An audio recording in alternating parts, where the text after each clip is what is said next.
Hey, how you doing? This is Marcus with J-Tech, and today we're going to show you how to first look over your brakes. Today we got a Colorado in here. We're going to do a little brake assembly before any final precautions are going forward, resulting in any new brakes or anything like that.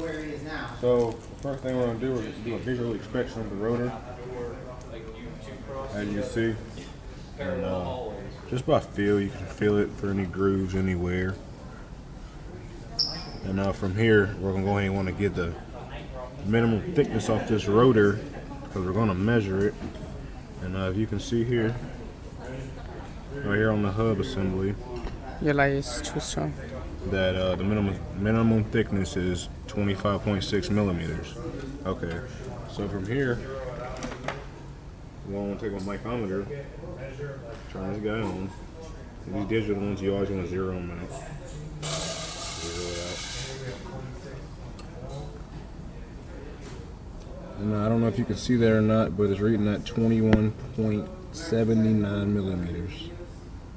Alright, it's good to do this about 5 times at like different spots on the rotor for different wear patterns in the rotor, being that it's already reading pretty low. We're going to zero this back out.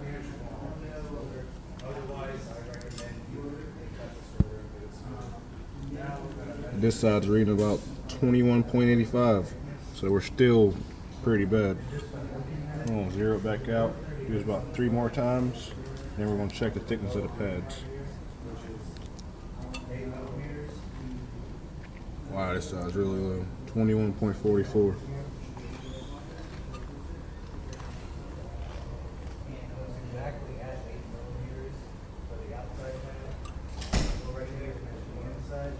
$21.44.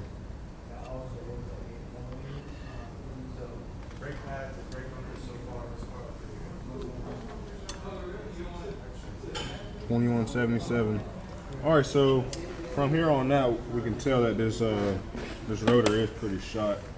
So in this case, I wouldn't even waste any time trying to surface this. I recommend that you go ahead and replace this rotor, being that it's so thin. Remember, the minimum thickness is 25.6 millimeters. Okay, so for here, we're gonna go ahead and check our pads. And you probably can't see it that good. They look pretty good. But we do have this tool here at the shop. And let's check a couple of them. Your head. Okay, well it's thicker than that one, so we know we're in the green. So the pads do look fairly new. And as you can see,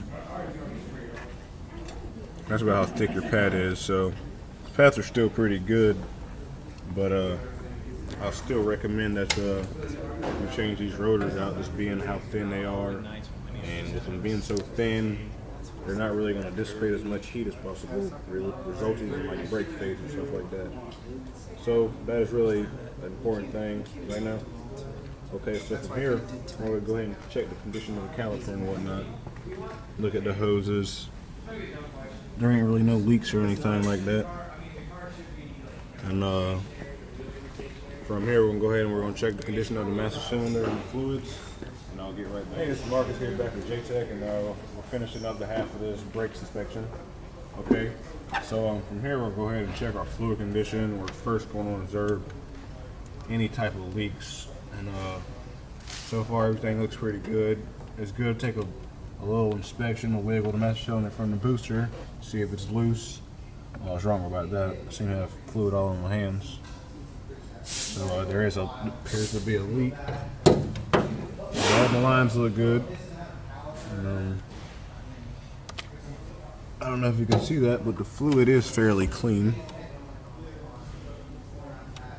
And from here on out, if the fluid was looking bad, they make a brake test strip test that you can go ahead and do this test, and then it'll tell you the condition of the fluid. And what you do is you take these little strips and you would place it in there, and the result from the color will tell you how much moisture content's in actual brakes. Well, if there's a lot of moisture in the brakes, that's not good because water and brake fluid don't mix. You can't compress water. So that would result in a lot of brake fade and a failure in the braking system. So you definitely don't want water in your brake systems. And if you do happen to get this test strips is a good thing to change them, especially with fluid maintenance. But from here on out, we're gonna go ahead and recommend this vehicle gets a rotor change, and this will conclude our brake segment with JT. Again, this is Marcus, and I thank you.